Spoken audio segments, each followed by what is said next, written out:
welcome to the main point. All right, just to jump right in it, man. This year has been pretty much nonstop for me. I've been doing tournaments all year, going to tournaments, taking my kids.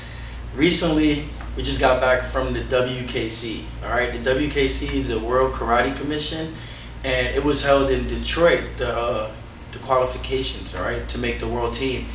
Man, I went out there, and when I tell you the competition was off the chain, it was off the chain. From the kids to the adults to the seniors. Man, I had a ball. Like, I kind of wish I didn't compete so I could watch more, you know what I'm saying? It was really, really good, man. Those kids tore it up with their forms and weapons and the fighting, and then it just made me, that was just like a appetizer for the adults. And when I tell you, they brought it home. I have a few standouts. I want to start out with some of the lighter weights. Chance Zero. Man, this kid is awesome. I've been watching him for the last 2 years.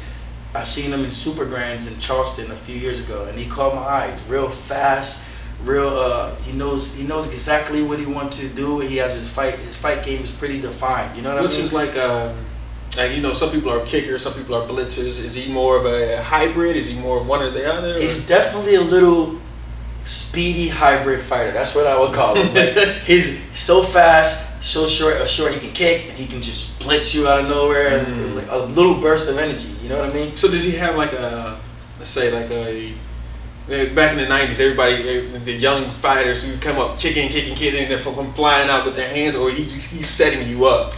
Man, he was like a 90s fighter, definitely attacking and following up.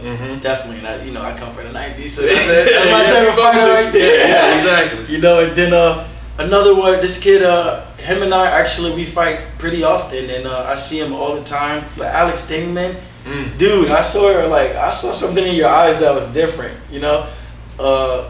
You did a great job, man. Like, I really was proud of you, man. He went out there, he showed me a different dimension of his fight. I'd never seen him, like, use his hands as much. And he just, like, it seems like he's been not even practicing. You know what? Maybe when you teach more, you become more, you look more into techniques, and you dig deeper, and you watch film, and you just become more, you study the fight more. Right. You look like he's been studying some fights, man. You look really well, Alex. You look really good. Another kid, he was another lightweight. This one, I believe he's from the Richard Plowden camp in the White Bargainer.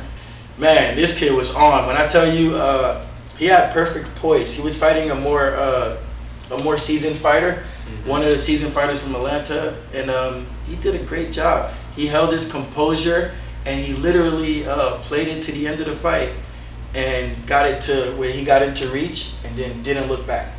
And those are usually veteran type moves, you know what I mean? And another standout fighter is a fellow New Yorker, Matthew Williams. This kid's been on fire. I know him as Venom. He's from Brooklyn, New York. He trains with Jody Tension, and he's on team Kodaq. This kid is really good. He's on fire. He's been on fire this year. He's been winning first place at almost every event. A few more standouts that I had. Morgan Plowden. Man, if there's a superwoman or a Wonder Woman, it has to be her. She does it all. She goes to school, she works, she goes to grad school, she does karate, she wins overall grand champions, qualifies for WKCs. Like, what else can you do, Morgan? Like, really?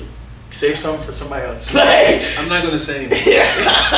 I'm not gonna say anything. No, but man, this chick is amazing. Morgan is amazing, and a great example for young women. Another one of the top female prospects we have out there, Gina Thornton, man. Gina, I give you so much respect because you've been at it for a long time. Like, I've seen you out there for years and years, and like, man, you're getting your just due. Like, you're killing it all over the place. All your fights that you've been having have been amazing, and yeah, I'm proud of you. The last few names that I had are some of the people who really like stuck out to me. I don't know if you guys know Anthony Merricks. Anthony Merricks is one of my teammates. Man, this kid, he works so hard, works a real job, does everything is karate and work for him.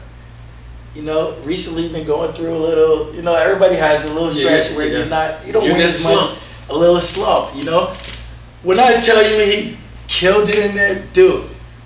Killed it. He got one loss. I forgot to give him a loss in WKC, but then came back and beat everybody, everybody. And then the funny thing is, the kid that he fought for first and second in WKC had no losses. So if you don't know the rules about WKC, all right, your last round is going to be 2-2-minute rounds. Now, one person has to have a loss. So if one person comes to the round with one loss already, the other one doesn't have a loss, and they lose to the person who has a loss, now you guys both have one loss. So that you have to fight, and the loss only comes after the second round. After the second round. Right. So then that means you got to do another. You have to do another 2-2-minute rounds. 2-2-minute rounds. To see who. That's real fighting right there. That is real fighting. That's real fighting, you know. Real Not fighting. the first to 5 or first. No. That's. Hey, 2 I was really points good in. at the first fight. I didn't. Sometimes I was a slow start. I was really I good didn't at that. like it. Hey, Carnahan, bring that back.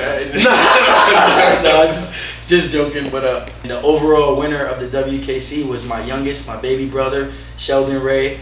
He went undefeated. He had no losses the whole day. Just did amazing and had a bang out fight with Avery Plowden. Avery Plowden, another one. He killed it. He had a flawless day as well.